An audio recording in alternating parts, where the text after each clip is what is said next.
नमस्कार दोस्तों। मेरा नाम है विजय कुमार और आप देख रहे हैं कॉमिक्स पिटारा चैनल को। तो चलिए दोस्तों, हम लोग कॉमिक्स पढ़ रहे थे आखिरी निशानी, जो कि महाबली बकाल की कॉमिक्स है। इसका पहला और दूसरा पार्ट मैंने अपने चैनल पे अपलोड कर दिया है। पहले और दूसरे पार्ट में मैंने इस कॉमिक्स को 40 पेज तक कवर कर दिया था। अब इस पार्ट में इसके आगे कहानी को शुरू करते हैं। संभालिए सुतान को सुरक्षित नीचे उतारने के बाद क्रोध से भभकता तिल्ली मायावी के सामने उतरा। मुझे गौर से देख ले शैतान, कहीं मृत्यु के पश्चात तुझे इस बात का दुख ना हो कि तू सामने खड़ी साक्षात मौत को ना देख सका, लेकिन तुझे अपनी मौत के बाद इस बात का दुख अवश्य होगा कि तूने मुझे संभलने का अवसर क्यों दिया। मायावी ने कर दिया अपनी मानसिक शक्ति का एक घातक प्रहार, लेकिन मंत्र के बल पर तिल्ली न सिर्फ अपने बचाव का बल्कि उस पर वार करने का प्रबंध पहले ही कर चुका था। तिल्ली के सामने न तेरी शैतानी ठहर पाएगी और ना तू मुझे पराजित करने का विचार तेरे हृदय से निकलेगा जरूर, लेकिन तब जब तेरे शरीर से तेरी जान निकल जाएगी।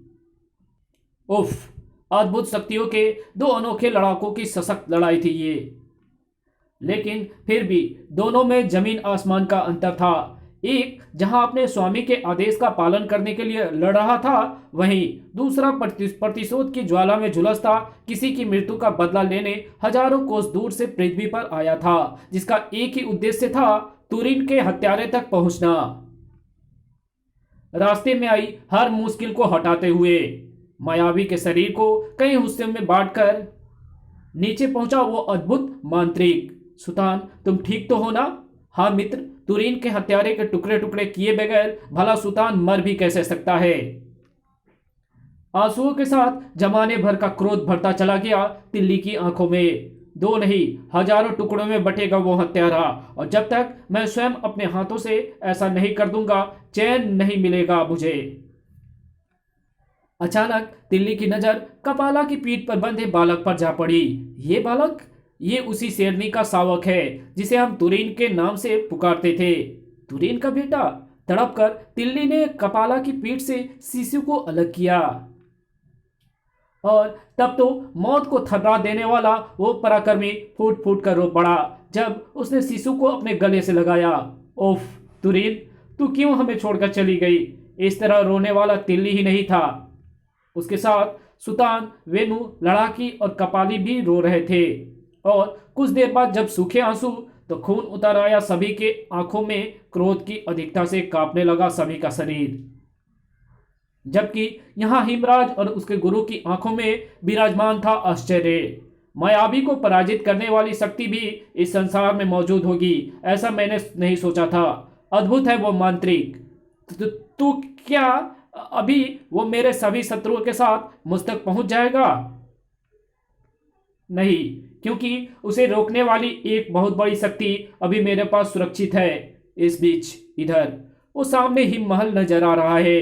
कुछ ही समय में हमें उस तक पहुंच पाएंगे।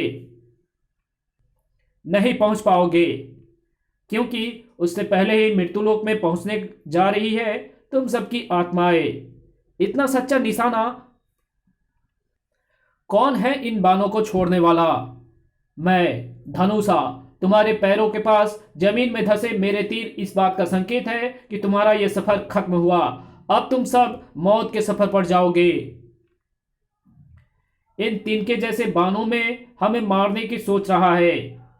इन तिनके जैसे बाणों से हमें मारने की सोच रहा है मूर्ख, जिनसे हम तक पहुंचने तक की शक्ति भी नहीं है। खट खटाक बेहद फुर्ती से सनसनाए लड़ाकी और वेनु के हथियारों ने सभी बाणों को रास्ते में ही समाप्त कर दिया, लेकिन जरा भी विचलित नहीं हुआ सामने खड़ा वो धनुर्धर। उन बाणों के टूटने का मुझे कोई दुख नहीं है, क्योंकि ऐसे बाणों का भंडार है मेरे पास। इस बार सामने आने वाली थी कपाला। देखती हूं कब तक भरा रहता है तेरे बाणों का भंडार। मेरे भंडार की खाली करने का विचार त्याग कर दे सुंदरी, क्योंकि वो मात्र साधारण बाणों से ही नहीं, ये अद्भुत सर्पचाल बाणों से भी भरा हुआ है, जो सामने खड़ी हर मुश्किल को पार करके ठीक अपने निशाने पर जा लगते हैं। आई ओह ओफ, कपाला, वेनु और लड़ाकी के कंठों से निकली करहा और तिल्ली के कंठ से निकली वो दहाड़। लगता है तेरा अंत मेरे ही हाथों से लिखा है। तुम रुको मित्र, मैं देखता हूं इसे।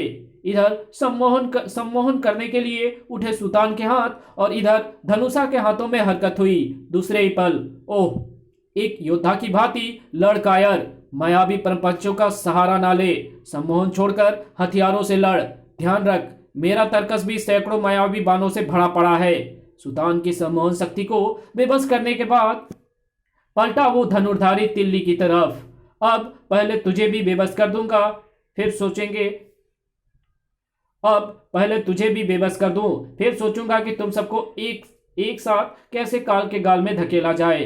काल किसका आया है इसका निर्णय अभी हो जाएगा, और वो निर्णय करने वाला तेरा धनुष नहीं, मेरा गड़ा सा होगा। ये लड़ाई बाण से ही आरंभ हुई थी मूर्ख, इसलिए इसे बाण से ही समाप्त होना है। ऐसे ही सही, लेकिन लड़ाई समाप्त करने वाला वो बाण भी मेरा होगा। बचपन से खेलता आया हूं मैं इनसे। गुजरते हुए हर पल के साथ भीषण होती जा रही थी वो लड़ाई, लेकिन उनमें हारता कोई भी नजर नहीं आ रहा था। और ऐसा होता भी कैसे? अद्भुत लड़ाके जो थे दोनों, जहां एक ने मंत्र की आग में खुद को तपाकर कुंदन बनाया था, वहीं दूसरे ने अभ्यास की भट्टी में अपना ऐशो आराम जलाकर खुद को धनुर्धर बनाया था। जहां मंत्र पढ़ते ही एक के हाथ में अद्भुत अस्त्र प्रकट होते थे, वहीं दूसरे का तर्कस दिव्य बाणों से भरा था। ना एक की मंत्र शक्ति चुक रही थी और ना दूसरे के तर्कस से तीर खत्म हो रहे थे, लेकिन फिर भी हर लड़ाई की तरह इस लड़ाई को भी खत्म तो होना ही था, और इस लड़ाई को खत्म करने की पहल करने वाला था धनुषा। बस अब इस सारी आंख मिचौली के साथ तेरा जीवन भी समाप्त होने जा रहा है, क्योंकि मेरे हाथ में थमा ये बाण लक्ष्य भेदी बाण है, और लक्ष्य भेदी बाण का सिर्फ एक ही लक्ष्य होता है, अपने लक्ष्य को भेदना। आज ऐसा नहीं होगा। आज अपने लक्ष्य तक किसी भी दशा में नहीं पहुंच पाएगा ये बाण। ओह, तिल्ली के इस बार के असफल होने के साथ ही लपक कर एक चट्टान की ओट ले ली, लेकिन वो चट्टान लक्ष्यभेदी बाण को रोकने में सफल नहीं हो पाई। भड़ाक! तेरा कोई भी मंत्र तुझे इस मृत्यु से नहीं बचा पाएगा। तिल्ली द्वारा खड़ी की गई एक और रुकावट को ध्वस्त करता गया वो बाण। अब जब तिल्ली की तरफ बढ़ा तो सिहरन दौड़ गई उसके शरीर में, और ऐसा होता भी क्यों ना, मौत जो थी ठीक उसकी आंखों के सामने। एक क्षण बाद ही भचाक! आ! तिल्ली के जिस्म को फाड़कर हेम पहाड़ी से जा टकराया वो बाण। बड़ा! दूसरे क्षण मानो वहां प्रलय आ गई। रेत के ढेर की तरह गिरती चली गई वो हिम पहाड़ी। इसी के साथ सारा शीत दर्रा सुतान वेणु लड़ाकी और कपाला के चीख से गूंजता चला गया। आ! और वे चीखे निसंदेह ही उनकी अंतिम चीखें थी। वर्ग के उस पहाड़ के नीचे दफन होकर रह गए थे सभी। खुशी से झूम ही उठे थे हिमराज और उसका गुरु। देखा हिमराज, मैं ना कहता था धनुषा मेरी सबसे बड़ी शक्ति है, इसका मुकाबला कोई नहीं कर सकता। सचमुच मेरे शत्रुओं को समाप्त कर मुझे अजय बना दिया है धनुषा ने। अब मैं चैन की नींद सो सकता हूँ। अरे ये क्या, तुमने मेरे सामने ये तीर क्यों छोड़ा धनुषा? तुम्हें तुम्हारा वचन याद दिलाने के लिए, तुम्हें यह बताने के लिए कि अब तुम्हें मेरी बहन को अपनी पत्नी और मेरे भांजे को भावी सम्राट घोषित करना है। मैं वही वचन तुमसे लेकर तुम्हारे शत्रु को समाप्त करने का पाप करने को तैयार हुआ था, याद है ना? हाँ, याद है। भला हेमराज अपने इस वचन को कैसे भूल सकता है? क्यों हेमराज? हाँ गुरुदेव। अपने चेहरे पर परम संतोष के भाव लिए गुफा से निकला धनुषा। आखिर आज मैंने एक भाई होने का कर्तव्य निभा ही दिया। हेमराज की सैकड़ों रानियों में से अपनी बहन को, उसकी वास्तविक पत्नी और उसके पुत्र को भावी सम्राट का अधिकार दिलाने में सफल हो ही गया मैं। और ऐसा करने के लिए मैंने अपने हाथ 5 निर्दोष व्यक्तियों के लहू से रंगे हैं। इस कृत्य के लिए पता नहीं देवता मुझे माफ करेंगे या नहीं। सोचते सोचते बेझिल होती चली गई धनुषा की आंखें, और तब जब उसने अपने आंखें बंद की, उफ नहीं, चीख मारकर उठ बैठा धनुषा। और फिर दूसरे पल वो जान छोड़कर भाग खड़ा हुआ। नहीं! जल्द ही धनुषा पागलों की भांति एक स्थान की बर्फीली सतह को अपने हाथों से खोद रहा था। कुछ देर बाद जब धनुषा के हाथ रुके तो फटी की फटी रह गई उसकी आंखें। नहीं नहीं! धनुषा के कण से निकली हुई चीखें निश्चय ही उस घाटी में आने वाले तूफान की सूचक थी, जिससे पूरी तरह बेखबर था हिमराज। मेरे सबसे बड़े शत्रु समाप्त हुए हैं। आज घोषणा कर दो, आज पूरा घाटी में उत्सव मनाया जाए। उत्सव को नहीं, मातम की तैयारी कर हिमराज, क्योंकि हम सब अपनी जान बचाकर तेरे प्राण पखेड़े को उड़ाने आए हैं। तुम जीवित हो? हाँ, और ये कैसे हुआ ये हम भी नहीं जानते। इतना जरूर पता है कि जब मैं धनुषा के लक्ष्य भेदी बांध के बचने का प्रयास कर रहा था तो अचानक मुझे एक तरफ अपना प्रतिबिंब बनता दिखाई दिया। मैं कुछ समझ पाता उससे पहले ही लक्ष्य भेदी बांध मेरे प्रतिरूप की धज्जियां उड़ाता हुआ हिम पहाड़ी से जा टकराया, और फिर वो हिम पहाड़ भड़भड़ाकर हम सबके ऊपर गिरता चला गया। लेकिन हमारा बाल भी बांका ना हुआ, क्योंकि एक रहस्यमय शक्ति हमारी ढाल बन गई थी। मैंने अपने मंत्रों से हमारी मददगार उस रहस्यमय शक्ति का स्रोत पता करने की बहुत कोशिश की, मगर मैं सफल नहीं हो पाया हूं। लेकिन इतना जरूर है कि वो शक्ति है हमारी शुभचिंतक की। हिमराज की कड़कती आवाज ने तिल्ली का ध्यान भंग किया। संयोग से मृत्यु से एक बार बचने के बाद तुम सबकी भलाई इसी में थी कि तुम वापस लौट जाते, क्योंकि ऐसा करके तुम स्वयं को इन अस्त्रों का शिकार होने से बचा लेते। तेरे ये अस्त्र हमारी परछाई तक भी नहीं पहुंच पाएंगे धोखेबाज, जबकि मेरी मंत्र शक्ति से बने ये अस्त्र छलनी कर देंगे तेरे शरीर को। तुम्हारे इन अस्त्रों को छलनी करने के लिए शरीर अवश्य मिलेगा, लेकिन वो शरीर मेरा नहीं, इनका होगा। अब मुझ पर कोई वार करने से पहले यह सोच लेना कि वे मुझे नहीं, कई निर्दोषों को मारेंगे। उफ, अपनी रानियों को ही इस दुष्ट ने अपनी ढाल बना लिया है। अब हम उस पर वार नहीं कर सकते। उफ, धनुषा द्वारा छोड़े गए धुएं के छल्लों से अगर मेरी आंखें प्रभावित नहीं होती तो अब तक मेरे सम्मोहन में फंस गया होता यह दुष्ट। क्रोध से कांप उठे सभी। आज तू बचने के लिए चाहे जितना जतन कर ले कायर, लेकिन तू बच नहीं पाएगा। मृत्यु तेरा भाग्य बनकर ही रहेगी। आज तुझे तुरीन पर किए एक एक जुल्म का हिसाब देना ही होगा। अंगार से दहकती सभी की आंखें हेमराज पर टिकी थी, इसलिए ना तो कोई उस भयंकर पक्षी को देख सका और ना उसके कारनामे को। अरे, अभी तक भोकाल का जो बेटा कपाला की पीठ से बंधा था, वो अब इस पक्षी की बदौलत तुषाराचार्य के हाथों में पहुंच चुका था। गुरुदेव, सही समय पर पहुंचे आप। बालक को छोड़ दे दुष्ट, वहीं रुक जाओ। अगर तुम में से किसी ने मेरी तरफ एक भी कदम वहीं रुक जाओ। अगर तुम में से किसी ने मेरी तरफ बढ़ने या मुझ पर वार करने का प्रयत्न किया तो मार डालूंगा मैं इस बालक को। जमीन से ही चिपक कर रह गए सभी के कदम, क्योंकि सभी को अपनी जान से ज्यादा प्यारी थी तुरीन की वो आखिरी निशानी। अब तुम सबके कदम मृत्यु के रास्ते पर चलेंगे। एक क्षण बाद ही हेमराज सभी को बेबस कर चुका था। तुरीन से बहुत प्यार करते थे तुम सब। मृत्युलोक में जाकर आप उससे खूब मिलना, और ये सब वहां पहुंचेंगे इन खूंखार पक्षियों की बदौलत। ओह ओह आ ओफ आ ओह, तुरीन के हत्यारे को समाप्त करने आए वे पराक्रमी अब खुद समाप्त होने जा रहे थे, क्योंकि उनमें से कोई भी नहीं चाहता था कि उनकी आंखों के सामने ही समाप्त हो जाए तुरीन और भोकाल का नाम लेने वाला। लेकिन भविष्य के उस पराक्रमी के अधरों पर खेल रही थी मुस्कान।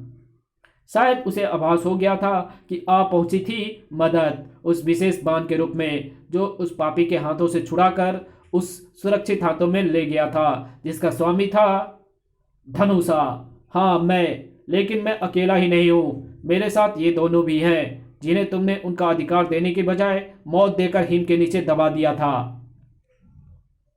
पहचान इन्हें हिमराज, ये मेरी वही बहन और भांजा है जिन्हें इनका अधिकार दिलाने के लिए मैं वर्षों से तेरी और तेरे गुरु की दास्ता करता आया। मुझे क्या मालूम था कि बहुत पहले ही ये तेरे अत्याचार का शिकार हो गए हैं। ये वो बस शैतान, बंद कर अपनी जुबान, क्योंकि आज मेरे बालों के बोलने का समय है। पहले इनका बोलना तो सुन ले धनुषा। जो तेरी बोलती को सदा के लिए बंद करने हेतु तेरी तरफ बढ़ रहे हैं। धनुषा के बाणों के चिंगाड़ के आगे तो आज मौत की आवाज भी बंद हो जाएगी। इनकी क्या बिसात है। बारिश के बूंदों की तरह बरस उठे बाणों ने मानो वहां प्रलय मचा दी। आ धनुषा हमारा मददगार बन गया है, लेकिन वो हेमराज एवं उसके गुरु का मुकाबला ज्यादा समय तक नहीं कर सकता।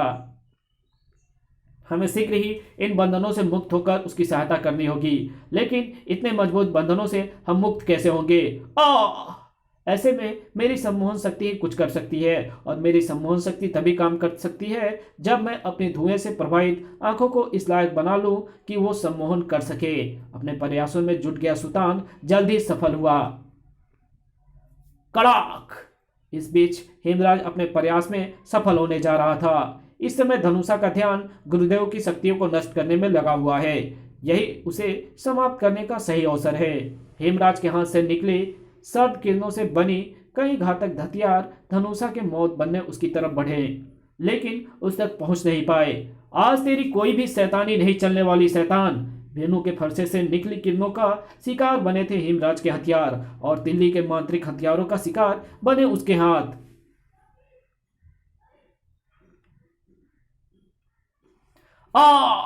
इधर हेमराज दर्द से तड़पता नीचे गिरा,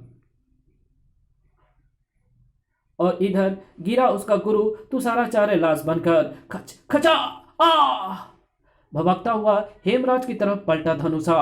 अब इस दुष्ट की बारी है। ठहरो मित्र, अगर तुमने इसे मार दिया तो हमारे सीने में सुलगती रहेगी वो आग, जो इस शैतान को मरने के बाद ही ठंडी होगी। सुतान के वार के पश्चात ही संभलते हुए हेमराज पर एक साथ सभी ने अपने अपने वार किए। दूसरे क्षण भड़ाक आई गूंजी थी हेमराज की अंतिम चीख, जिसे सुनकर अपार संतोष नजर आने लगा था सभी के चेहरे पर। साथ ही साथ संतोष के भाव नजर आ रहे थे वहां प्रकट हुई उन दो आकृतियों के चेहरे पर। महर्षि गाजो बाजो, महारानी रसिया। मैं समझ गया, आप ही वो शक्ति है महर्षि, जिन्होंने मुझे धनुषा के लक्ष्यभेदी बाण के साथ साथ हम सबको साक्षात मृत्यु से बचाया। सही समझे पुत्र। उसके बाद हमने अपनी शक्ति से धनुषा के बारे में जानकारी प्राप्त करके उसकी मृत बहन और भांजे का पता लगाया और धनुषा को उन तक पहुंचाया। हमने अपने तरीके से तुरीन के हत्यारे से बदला ले लिया और बचा ली उसकी आखिरी निशानी। तुरीन के बालक की तरफ पलटते ही एक बार फिर आंसुओं से भरती चली गई थी सभी की आंखें। इसी के साथ ये कहानी यही खत्म होती है। मिलेंगे आपसे एक और नई कॉमिक्स में, तब तक के लिए बाय। अगर वीडियो अच्छी लगी तो इस वीडियो को लाइक कर देना, चैनल पर नए हो तो चैनल को सब्सक्राइब कर बेल आइकन को जरूर प्रेस कर देना, और जहाँ इस वीडियो की जरूरत हो वहाँ इसको शेयर जरूर कर देना, और मेरे दूसरे चैनल डिवाइन टेक्नोलॉजी को सब्सक्राइब कर बेल आइकन को जरूर प्रेस कर देना। Okay, thanks for watching my videos.